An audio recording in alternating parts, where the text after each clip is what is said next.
Hello guys, welcome back. ఈ రోజు మేమైతే ఇంట్లో అద్దిరిపోయే వెజ్ పిజ్జా విత్ ఇన్ 200 రూపీస్లో 2 పిజ్జాలు అయితే చేసాం. ఒక 10 రూపీస్కి మైదా, 10 రూపీస్కి కార్న్, అలానే 60 రూపీస్కి pizza sauce, 1 rupee ketchup packets ఒక 5, అలానే 60 రూపీస్కి చీజ్.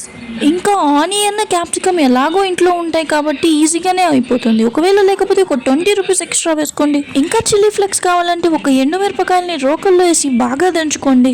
మీకు మాక్సిమం అయితే 160 ఆర్ 170 అవుతాయి. మీకు మిగిలితే 200లో కొంచెం చేంజ్ కూడా మిగులుతుంది. అండ్ అలానే మీరు తెచ్చుకున్న ఐటమ్స్ లో ఇంకా కొన్ని ఐటమ్స్ మిగులుతాయి. దాంతో ఇంకా 2 పీసెస్ చేసుకోవచ్చు. మీరు పెద్ద సైజ్ పిజ్జా చేసుకుంటే మీకు కరెక్ట్ గా 2 పీసెస్ వస్తాయి. దీన్ని స్టవ్ మీద ఆవిరితో అయినా కుక్ చేసుకోవచ్చు, లేదా మైక్రో ఓవెన్ లో అయినా కుక్ చేసుకోవచ్చు.